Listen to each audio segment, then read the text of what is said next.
This class is dedicated Le'ur Nishmat Chanukah Yakov Yisrael ben Mattityahu, who was a dear Talmid, dear student in this yeshiva. I met him down the stairs here, and we started speaking Persian, and we got to know each other, and he became part of the family. All my kids loved him. We had him over many times, and we grew very close to each other the past few years. One of the great traits about him was his determination. He knew what he wanted, and he kept going after it. And that's what Hashem expects from us. But when you want something, you go after it. What comes out after it is not up to you. You just do your efforts, and Hashem will give you the results that you need. Now, I'd like to relate this to Yalkut Yosef. In this halacha, it says, Tov me'at tachanunim bekavana ma'arbot belo kavana. It's better to do less tefillot with kavana than a lot without kavana. This is regarding to non-obligatory prayers. When you're doing those prayers, you're going to do a bunch of tefillot. You have no concentration. You don't have any time. You read slow. It's better that you do a little bit less with concentration. You know what you're saying. And in Hashem's eyes, it is as if you did all of those tefillot with concentration and devotion. In addition, it says in Menachot, in the Gemara, it says, both he who accomplishes much and he who accomplishes little are equally rewarded as long as each one directs his heart towards serving God. But you shouldn't use that as an excuse to say, to do less. You're going to say, you know what, I'm just going to do a little bit and tell Hashem, reward me as if I did a lot. No, Hashem knows what you're thinking. We see in this parasha something very, very nice. It says, Betzalel ben Uri ben Hur lemate Yehuda. Betzalel, son of Uri, son of Hur, from the tribe of Yehuda. Why do I need to know this information? And who was Betzalel? Betzalel was the architect of the Mishkan, one of the main architects of the Mishkan. So, if you look at the genealogy here, Betzalel ben Uri, he was the son of Uri, and his mother was Miriam. That's what Rashi says. Then it says Ben Hur, son of Hur. Who was Hur? Hur was, in the time that they were worshiping the golden calf, he fought against them, and they killed him. But he stood up. He stood up for what's right. And then it says, Lemate Yehuda, tribe of Yehuda. All of them are from the tribe of Yehuda. What was special about Yehuda? Yehuda stood up to Yosef HaSadiq when he didn't know it was Yosef, he thought it was an Egyptian, to fight for the rights of Binyamin.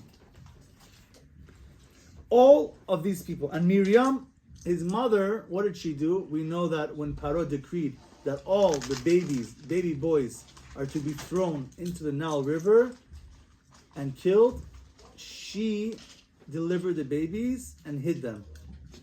And all of these are called Mesirut Nefesh, self-sacrifice. And because the forefathers of Betzalel did self-sacrifice, Betzalel himself became a gadol, a great person, and he became the architect of the Mishkan, because he himself also did self-sacrifice. Rashi says that he brings the verse, and it says, "Vayas Betzalel," and Betzalel made, he made the Mishkan, and all the verses afterwards say, "Vayas," and he made, and he made, and he made, and he made. However, we know that he wasn't the only one who made.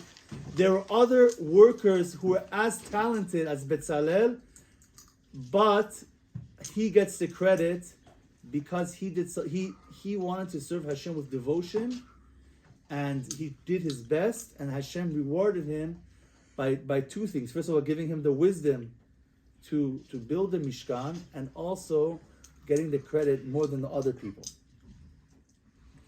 Now, another interesting thing is that Betzalel also did hishtadlut, effort.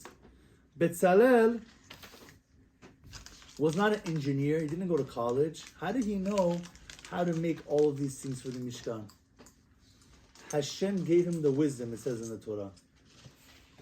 All of us, when we try to do things in our life, we need to only do our, not minimum effort, our best effort, but not overdo it. Once you start overdoing it, then you're showing that you have lack of faith in Hashem.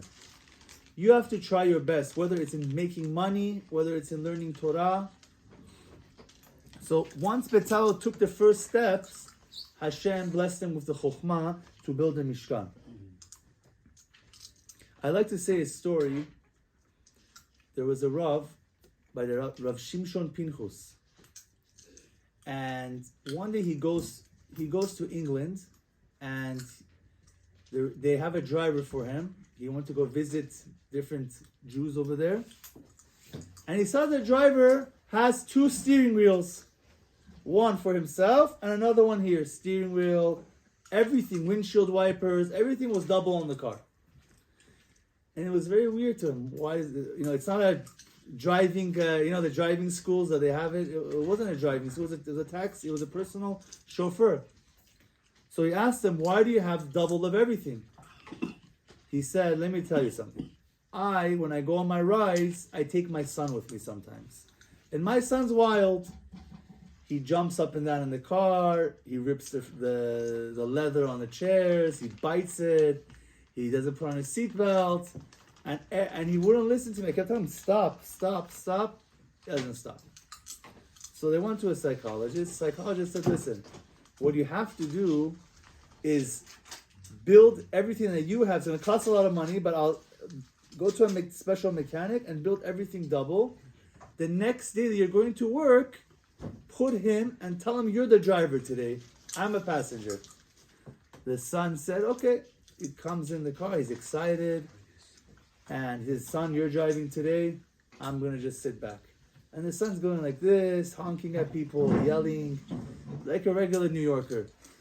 And the father is the happiest person on earth. He's driving. He's really doing everything. Rav Shimshon said, what can I learn from this? This is an amazing thing. This is not just, it didn't happen for no reason that I saw this. He said, the driver in life is Hashem. He's the real driver. We only think that we're driving. We're like the little kid who's driving with a fake steering wheel. But everything is done by Hashem at the end of the day, and we just have to do our effort. Shabbat Shalom.